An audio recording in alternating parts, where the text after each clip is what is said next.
Hello, I'm Elizabeth Beatty, Head of the In-House Lawyer Services at HCR Law.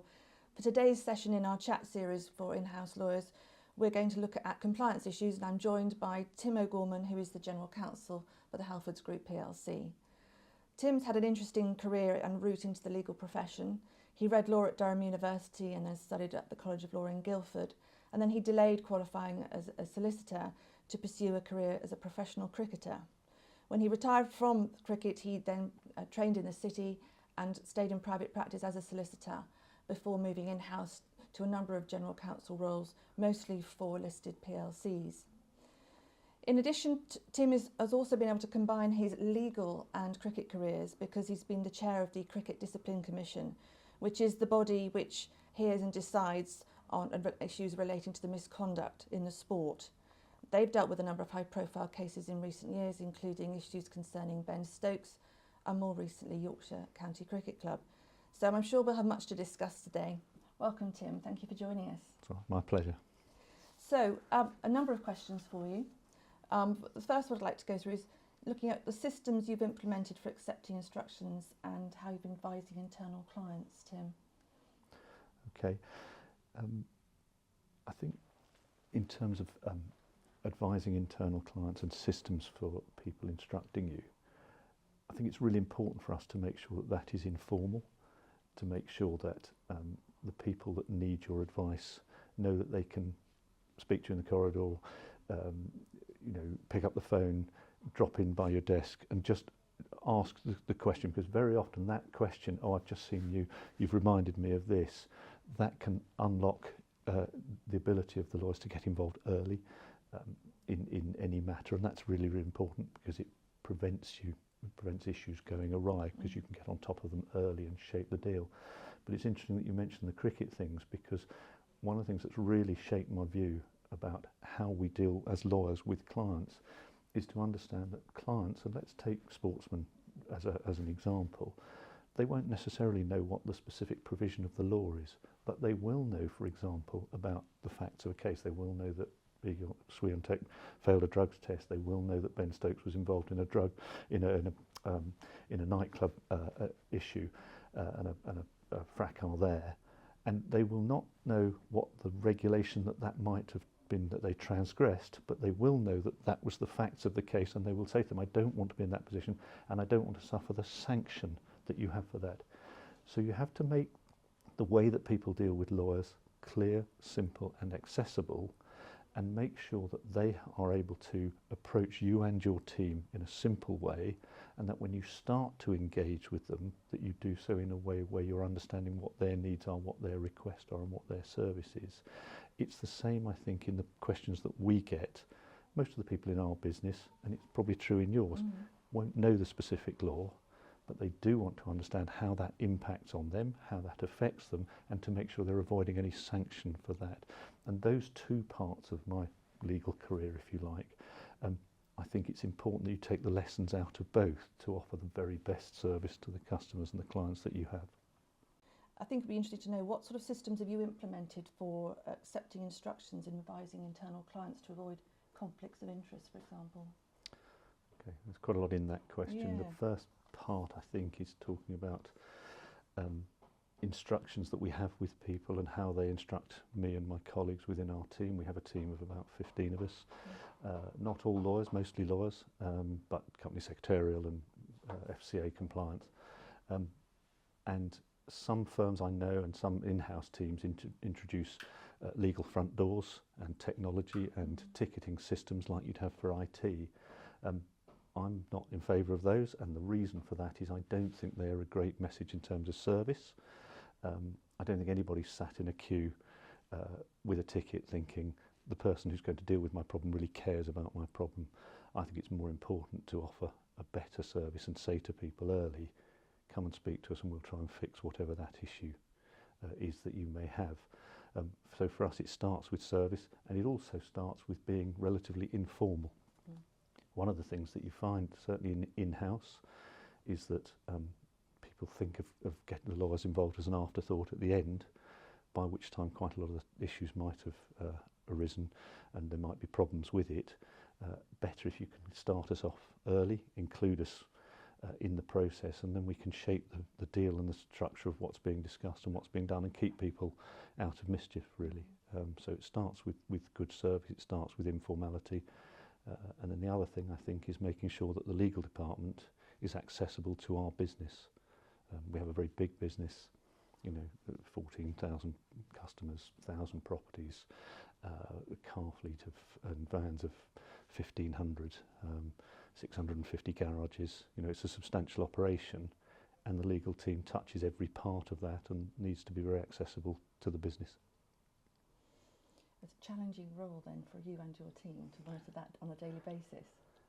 It is. I would say this, but I think we have good systems, albeit relatively informal systems, whereby people can gain access to our department. One of the things that we do, which is important, is to make sure that all of our team are embedded not just within the legal function, but also within the departments they serve. We have 2 property lawyers. They spend every Tuesday in the property team meetings, spend a lot of time with the surveyors. The same for our employment team. They spend a lot of time with the HR people. In our FCA team, they're supporting with the team doing the FCA regulated type of work. We offer some big schemes. We've got the biggest cycle scheme in the country for Cycle to Work. We do probably nearly £100 million of sales of products which people pay on finance, and all of those come with regulations. And if the legal team is at a distance from what the business is doing, it's more likely that mistakes will be made. So part of our role is to close those gaps. Interesting, as you say, you need to close those gaps to ensure you have the right relationships and the level of formality and informality to be able to understand what the demands are of the internal client. How does that play out then, where you've got situations where business wants to drive forward, and that somehow pressure comes to bear on the in-house lawyers that may be forced into doing something or asked to do something that they don't feel comfortable about? How do you manage that problem? Yeah, so this is a perennial issue, and my standard answer to that is to say that if you think as me as a contracts lawyer primarily, let's say for corporate work and for commercial work, most of the time the commercial people, the commercial heroes in the business will come to you and they say they've got a scheme, and if they tell you what they're looking to try and do early, we can then shape it, we can take out the bits which may not work, and that should mean that we all are able to be on the same page, and we all get what we want. So what they want is a scheme which they can introduce, implement and make money through and make sure it commercially works. So they get their scheme implemented, but they do so in a way which makes sure it's legal, it's compliant, it's ethical, it's properly done. That keeps me and my lawyers happy, because we know that there will be less problems. So as long as we can get everybody working on the same page, I think we've got a good system for that to make that work well. Nobody wants to be putting in place a system or a project or a piece of marketing or a campaign which actually falls foul of the regulator, and then it gets undone. So ideally, they bring it to us early, we help them shape it, we refine it, and then the project or the marketing campaign or whatever it might be can then get implemented and introduced and rolled out successfully across the whole business. It's a big thing in Halfords is and in lots of big retailers actually, is test and learn. We start small, and then when something rolls out across our stores, we've got 360 stores, it's rolled out so that it's actually going to hit the ground running, and each one is simply incremental in making success because you've done the testing and the learning early. So how do you engage with the business? You've got, within the Halfords Group, you've got a number of diverse specialisms of people, different roles. How does the legal team actually engage with them to ensure that you are involved at an early stage, so that you can shape things to ensure things can be rolled out fairly and properly? How do you manage to do that? I know you say that they have certain people will perhaps join a team for a project, but more generally, how do you sort of embed that culture within the business? We do. So effectively there's 2 parts to that. The first part is being present in those team meetings, but the second one are the meetings that we arrange as a group, And we do that with all of our stakeholders. So, for example, every week we have meetings between my team and all the people in the data protection team. We have meetings every week with us and the procurement team about all the contracts and the matters that they've got on the contracts tracker. So a good example is with our procurement people, and they do particularly on what we call GNFR, so that's goods not for retail. That's everything that we buy on contracts which are not sold in our stores or garages. So, for example, suppose there's a big IT project, the GNFR team will engage with that with the IT procurement people, and my team will be part of those meetings. And then we know at any one time exactly the status of a contract, whether it's with my team to do the drafting, whether it's back out in the business, or whether it's with the other side or the other side's lawyers. So we follow that track and that process all the way through. And like all substantial businesses, and Halfords is a substantial business, it's listed, the turnover is about 1.7 billion, you know, there's quite a lot at stake on those, and we have a large IT spend, for example. We have a large procurement spend, both in GNFR and particularly as well in GFR, and it's making sure that my part of the business supports the wider business in achieving its goals to get the right products into stores and into garages at the right time, and to make sure that we've got the right support for the back office functions to make the rest of the business work well. That's particularly important in a business like Halfords, which, like many retailers, is a multi-site business. You know, we have one head office, we've got a couple of other satellite offices, but apart from that, as I said, we've got over 1,000 properties, you know, 600 garages, 350 stores, and you know, all of them need access to good IT systems, good point of sale systems, good tills, all of those things, and my team can help with ensuring that the service that people get in stores is as efficient as possible, because we're helping making sure that the products are delivered on time, that the suppliers are delivering on time, and that we've got good relationships all the way through. And it's interesting actually, because we do, as you can imagine, we deal with a lot of legal teams on other sides in other businesses, and when you do deal with them regularly, you know, the people on the other side, they're good, they know what they're doing, and that really helps. Somebody once said to me, you know, I hope they don't get a good lawyer, and I was thinking, on the other side, I was thinking, no, I hope they get the best lawyer. And you know, if they make you look silly and you don't get the deal done right, that's your fault. But ultimately, if you deal with someone on the other side who's really good, who really knows what they're doing, hopefully you'll get a better deal that you'll get done quickly, you'll pick up all the points, and actually you'll get a proper deal for the business for both of you. Well, I tell you, one of the things is that you're dealing with, as you said, within Halfords Group, a number of different corporate entities. So how do you manage, say, for example, avoiding any conflicts of interest? How do you sort of walk across that minefield without getting hurt at some stage? Because it must be quite problematic now and again. It can be, and I have thought about this in terms of the question. There is a little bit of a disconnect between people in private practice and having a conflict of interest because they might be acting for another client. Whereas essentially in a business like ours, we do have quite a lot of companies in the group, about 40 plus, but essentially we have one client, and that's our business. It's much rarer for there to be conflicts between group companies, if that makes sense. That's not that obvious. The place where conflict of interest does arrive and is pretty formalised is really for the PLC board and for its directors, because the directors have to make sure that they're not in any transactional or situational conflict. So we have conflicts of interest registers. Those directors might have multiple directorships and be on many boards, and we have to make sure that there's no issues and problems there. So in answer to your question, I think the issue of conflicts arises most obviously at board and PLC level. It's less obvious, and less issues arise in relation to it in regard to actually our within our own business and within the companies within that group.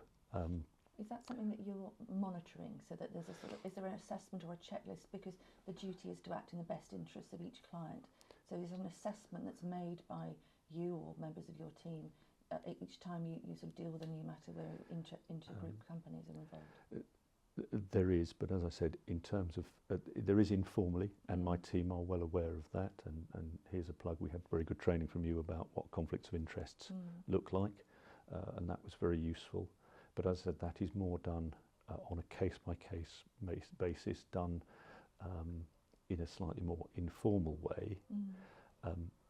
At the PLC level, it is more formal, and as I said, we have conflict of interests registers, those are reviewed every year, and also we always make sure that in our board minutes, and that's across every company when we're doing a transaction, not just the PLC, but the other subsidiaries as well, there is always reference put into minutes about the directors declared any conflict of interest, and then we're allowed to proceed or not, as the case may be. So it's something that is embedded within us, and I think that the level of formality goes up as the issue becomes more formal, if that makes sense. Yeah. And so clearly, when you're an in-house lawyer, you're sort of a dual role. You're still a solicitor. You have to have your independence and actual integrity in accordance with the standards and regulations. But obviously, you're an employee of the business, and you've got a duty to act in the best interest of that too. So how do you manage, and in your experience, the balance between ensuring that you do everything you can for the business, but still ensure that you're complying with your ethical and regulatory obligations? Yeah, so this is in-house law sort of 101, isn't it? That is a difficult issue, but I think most in-house lawyers and most in-house teams will say to you that they are not within the business in terms of being operators within that business. My team touches the sides of almost everything that goes on in the business, as I said, be it leases, be it cars, be it vehicles, be it service, be it acquisitions, be it banking renewals. But we're not the operators. We don't run the stores, we don't run the warehouses, we don't run the supply chain. And our role is to make sure that we stand with the business, but also slightly at the side of it. And we have to be able to call out things which aren't quite right, and we have to make sure that there are systems in place to improve those things. I always say to my people, if you want to come in-house to think that you're going to be a commercial person and run a business, you might find that is not compatible with actually being a solicitor in-house, because most legal teams have to stand slightly to the side to make sure that we are monitoring and observing and making sure that the compliance needs are delivered correctly. Sometimes there's a conflict between what the business wants to achieve, but hopefully, we mentioned that before, I've explained how we try to address that. In my experience, it is very rare to have to say to the business, you simply cannot do that. In most cases, you have to give them a slightly better answer, which is, if we tweak it and change it this way, that will be allowed and lawful for the business. Practical solution. Yeah, always. Yeah, of course. And so, when dealing with, for example, where you have a potential conflict of interest, how do you sort of preserve and retain confidentiality? Right. So confidentiality, yes, it arises within the conflict of interest issue, but it's a perennial issue and a significant one for us, particularly because we're a listed PLC. So if we are, for example, looking at an acquisition of a new business, and if you look at the growth of Halfords over the last few years, we've bought 10 businesses or so, and the turnover of the business from when I joined was 800 million, it's now 1.7 billion, and a lot of that's been developed by acquisition. So those acquisitions are price sensitive, we are publicly listed, and therefore they would have an impact on our shares. So we are very rigorous about how we deal with internal NDAs, external NDAs. We also have, in order to make sure that we're complying with MAR regulations, inside lists for our external advisors, be that brokers or our sort of city solicitors. And so for almost every single project we do, we have a fairly rigorous process for confidentiality agreements, internal confidentiality agreements, and then slightly more formal ones where we ask for insider lists as well. This might sound silly, and a lot of people will say to you, oh, that's ridiculous in terms of work, but every NDA that the business enters into, and I get at least 2 or 3 a week, I sign.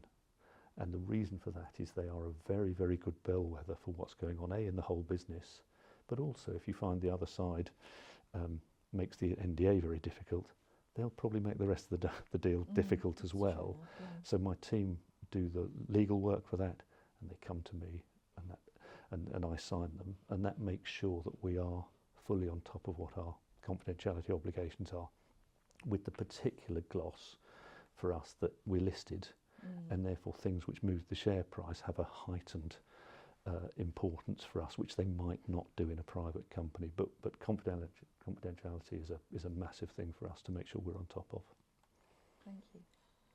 Just going back to conflicts of interest again, Yeah. when they arise, how do you document them? In terms of if you've ever had a situation where you've made a decision that you were thinking, I'm comfortable enough with this, but I do think there's a potential for conflict here. For example, where there might be an own interest exception that applies. How do you sort of monitor those? Because obviously the SRA, although Halfords itself won't be regulated, the solicitors within the business are still regulated, and they can't come sweep in, but they can still investigate.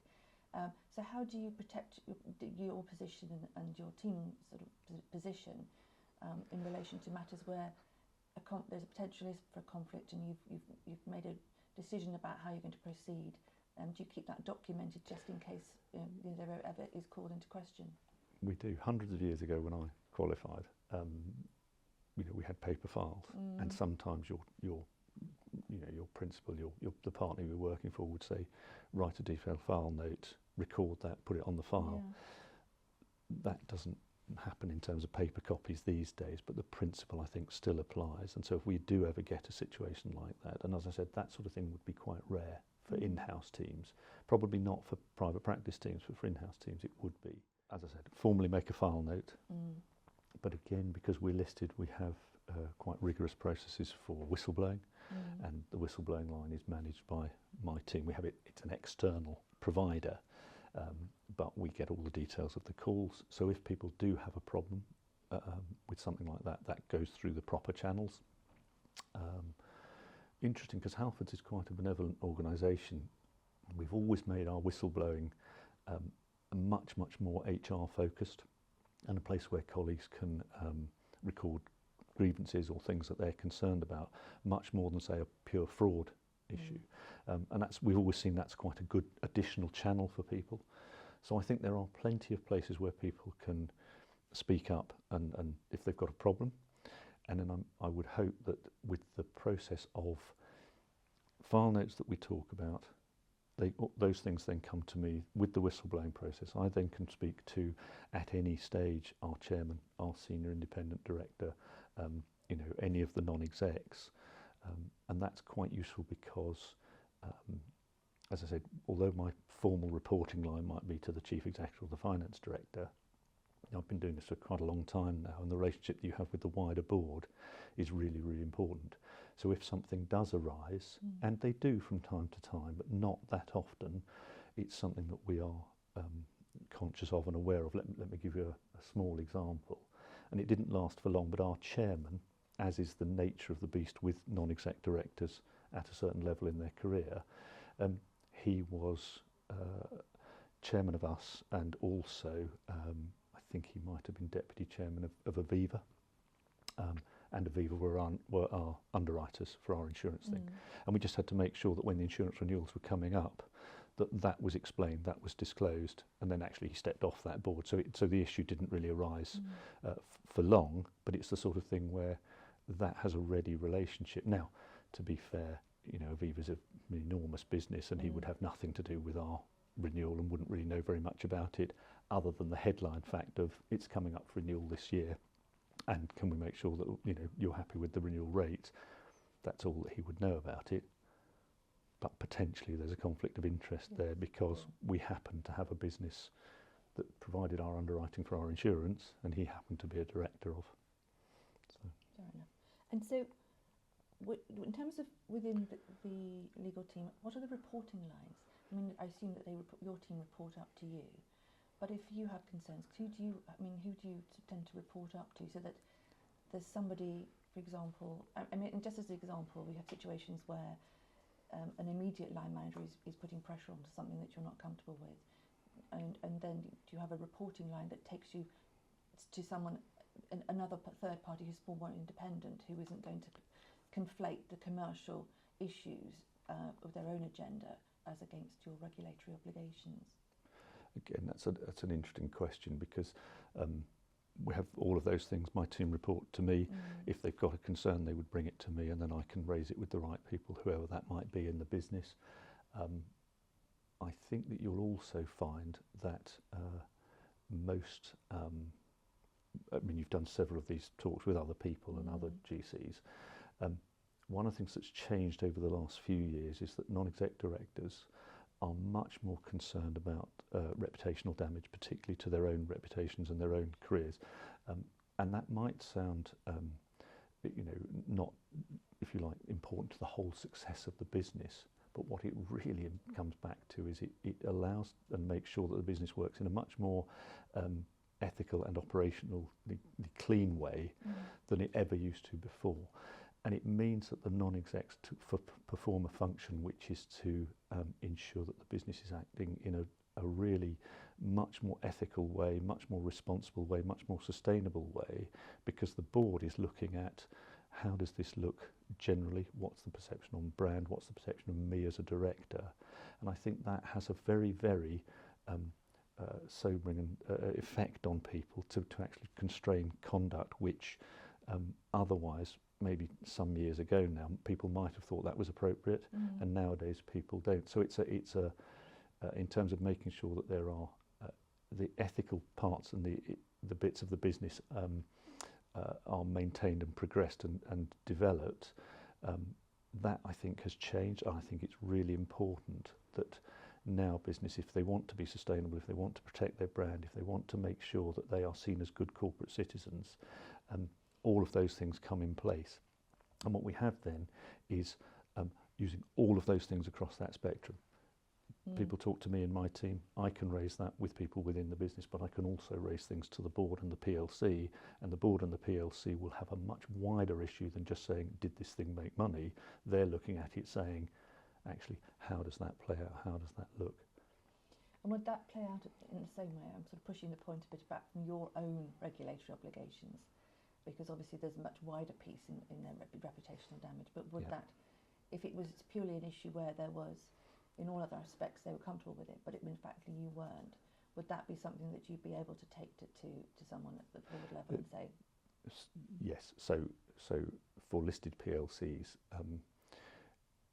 it's a relatively newer concept, and that's having the chairman and the senior independent director. And it means that if there is an issue, let's say there was an issue with the chair, you've got another, effectively a sort of almost like a deputy chair, but it's the senior independent director who you could raise that issue with. In my experience, rarely does that ever arise, rarely do you ever need to, but within the structure of corporate governance for listed PLCs, you have those processes where if the conflict relates to the chief exec and the chair, let's just say, you could go to the senior independent and the chair of the audit committee or something like that, and you'd be able to find another way to resolve it. And like I said, we have a really good, very knowledgeable set of non-execs, very experienced, and they work very hard to make sure we're on the right track, really. And that's important, because in retail now, and people will have seen this, we've absorbed an enormous amount of cost inflation within the business. Most businesses have, but retail particularly, and therefore margins are tighter, and it's really important to make sure that we are operating as effectively and efficiently as possible. But we are a customer service business, and we mustn't do anything which affects the perception that our customers have of us as a business. And the non-execs and the PLC board, Graham and Joe as chief exec and finance director, they're very alive to that fact. I don't know if other businesses do this, but the board at our place is always talking about customer sentiment and market confidence. And that's really important, because as I said, I've used the expression before, but those are bellwethers for how our business performs. And understanding the customer journey is crucial. There are question marks in relation to the type of advice provided, whether all the advice that's provided by the in-house legal team is privileged. At the moment the position is that it should be, but you've still got to ensure that you preserve privilege. So how do you deal with that within the business to ensure that you don't have to, inadvertently end up having to disclose information that you wouldn't want to. Okay, so I think picking up the themes we had before, the starting point is confidentiality. We've talked a lot about confidentiality before. We're very hot on that because we're listed. The second point is that in many of the issues that we have, legal privilege won't necessarily arise as a matter. It might be a very small matter, or it just might not be terribly relevant. But in the same way as we have more formal systems, for example, on conflict of interest, as we go higher up the food chain, if you like, we do exactly the same for legal privilege as the matter gets more significant. So, for example, suppose we had a health and safety matter and that had investigations in it from, let's say, the HSE. In a matter like that, we'd probably have external legal advisors, and we would make sure that all of the documentation that we have and the communication on that are properly marked. This is subject to legal privileges, this document is prepared for the purposes of this case, that sort of thing. So we would preserve legal privilege in that way, and we're quite rigorous about that, but it needs to be done sort of at the right time, because in a lot of issues, I'm not saying legal privilege isn't important. Of course it's important.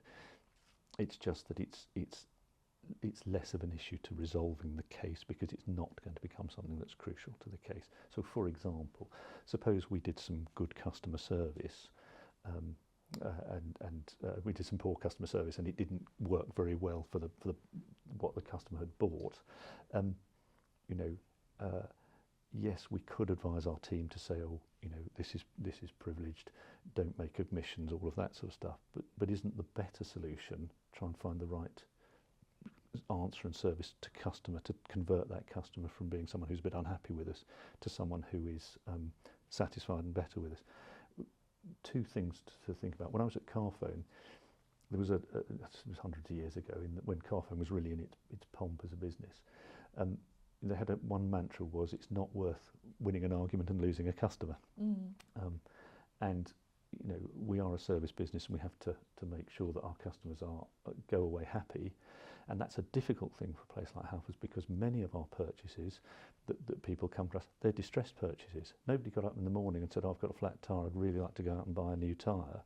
You come out in the morning, your car's got a flat, people are instantly upset, and it's a distressed purchase. So it's converting that upset customer into somebody who goes, thank you for sorting out my problem. That is really, really important to us, and that starts with good customer service. So if you put it through that lens, hiding behind legal privilege, that's a lovely thing for us as lawyers, but we're a customer service business, which is about fixing your problems and making sure, putting you back on the road again.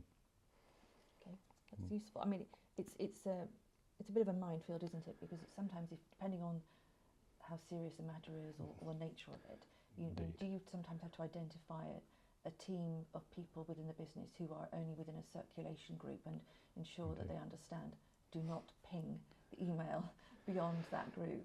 Correct, and we absolutely do that, and we have, as I said, rigorous systems for confidentiality, but we also have, as well as that, and I mentioned it before, internal NDAs for many of our projects. And people know who's on the circulation list just for that project. And the same is true for matters which are, potentially a contentious matter, or a matter that might be litigated.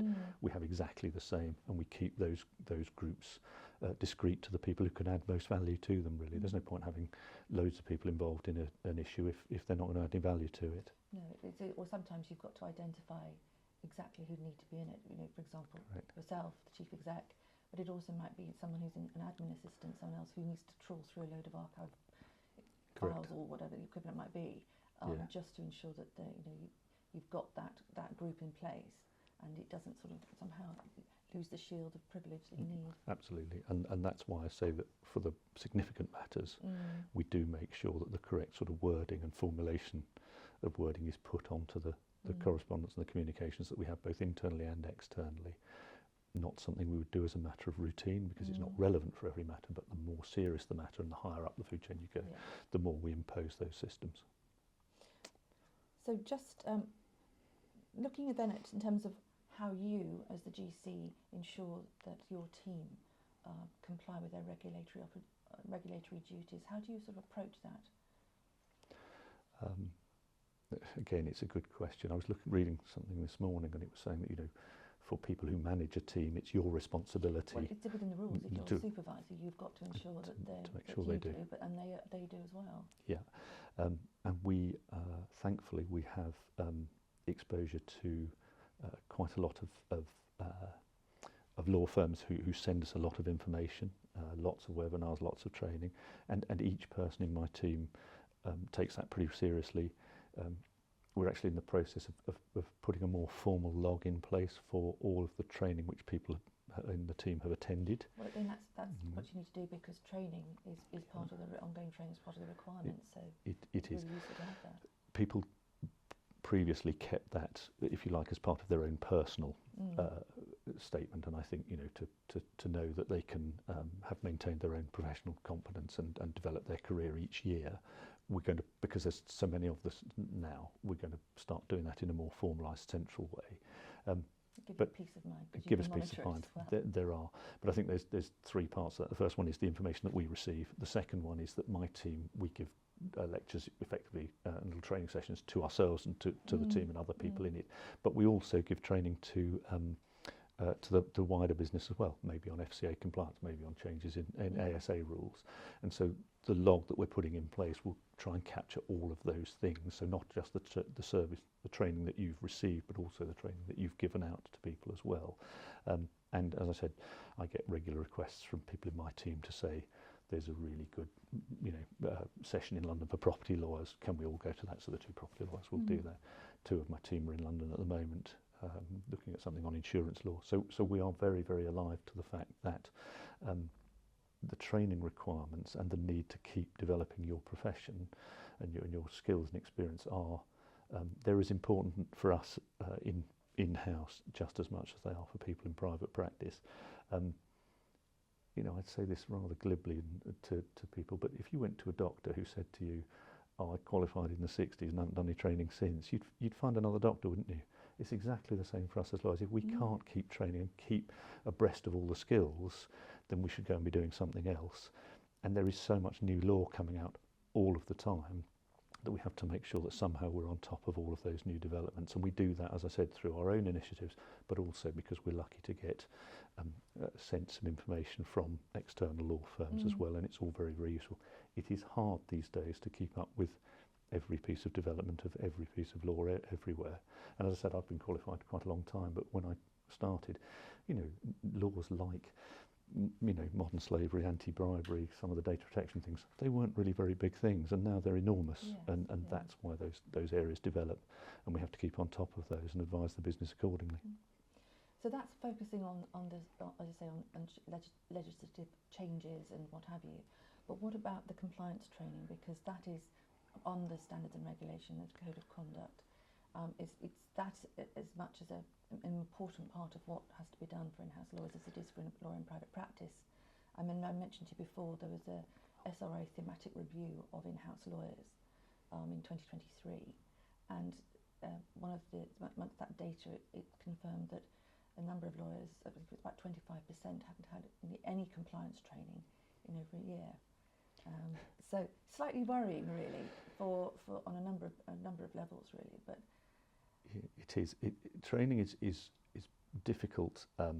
Again, I don't know about how you work on turnover rates and things in your business. In my legal team, we are thankfully relatively stable, and therefore that the training that we have and the refresher training that we have can be exactly that, can be refresher training, because it's the same people. We have a bigger issue on training for the wider business because, like most retailers, staff turnover is high, and if you train people one year and do the same training session the next, half the audience perhaps won't have heard it before, so it's all new, and that is a perennial battle that you have to keep fighting to make sure that your training is good. Thankfully, my team, the way we structure it is that I've got 14 people in the team, but probably 5 or 6 direct reports, and each one of them has several other reports. So I make sure that I'm doing the training for my team and they are managing the training for each of the people in their team as well. We try to do that against the background that actually we have a very flat structure and people take work from all parts of the business. But in terms of the training and the formality, we are alive to what we need to do. I think I've said to you before that we do have systems in place. They might not be quite as formal in place as you would have in private practice, but that doesn't mean to say we don't have anything at all. And we talked before, didn't we, about things like policies. Yes. You know, we have 75 plus policies in the business across a whole range of things. You know, adoption policy, paternity leave, environmental policy, tax policy. Some of those are external facing, like the tax policy. Some of those are just internal. But there are lots of systems for the business about how you should operate and make sure that those standards are maintained.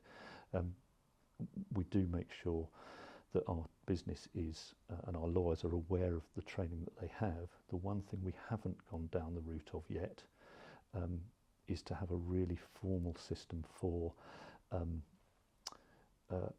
how people instruct the team and what our turnaround time is. Yeah. And some businesses, we used to have something like that to say, we'll respond to your call within, 24 hours.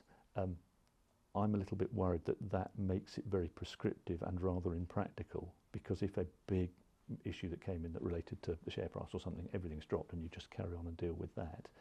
Our turnaround times are pretty good. But for me, its starting point is making sure we have really good service for people and really good accessibility.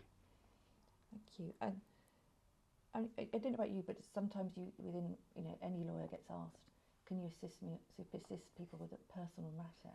Do you get a lot of that within the business, or have rather than Halfords specifically, just more generally over the years? Generally over the years, that's happened. We also, that depends, there are one or two people who sometimes think the legal team might be their own personal lawyer, which is not the case. I think I said to you before that the way I've always tried to deal with that is to make it very clear to an individual that our client effectively is our company. That's who we're employed by, that's who we should advise, and therefore we can't take on that sort of personal work for people. But at the same time, what I think is important is to say to the person who's asked you something, give them some pointers about things that they might want to go and ask. So explain to them and give them some refined questions so that they're not just rambling and wasting the time of an external lawyer.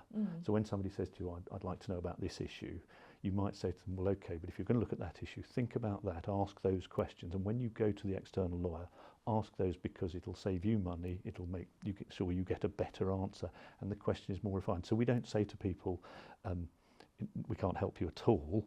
The question is, we refine the questions that they have, go and ask those questions and take advice from a third party independent solicitor who is your solicitor, and we make it clear that the advice is not coming from us. It's just that we help them ask better questions. And I've got one final question for you, if I may. Right. Have you had experience of, or how would you manage a situation in relation to the conduct of one of the solicitors in your team, in terms of conduct both in work, but also, of course, the code of conduct extends outside of work, so it may be the use of social media, it may be sort of conduct on a Friday or Saturday night out and about. So I don't know if you've ever had any experience of that, and whether if you have, how you managed to deal with it. We have had, thankfully, I've had no problems with that in my career, and I haven't had to discipline anybody in the legal team, either for internal work or external work, or conduct outside of work. That does happen for people within the business generally. As I said, we've got 14,000 employees, and that's a very reflective spectrum of society at large. Some interesting personnel issues, I should say. We have had some of those, and we've also had, unfortunately, one person who was using his one of his Halfords accounts for some interesting social media posts, and he didn't stay with the business very long, and we've made sure that those posts have been shut down. Thankfully, it's not something that we come across really very often, if at all, for the legal team. But it does arise occasionally in the business, and I think if you speak to most in-house lawyers across multi-site businesses like ours, they will have stories like that as well.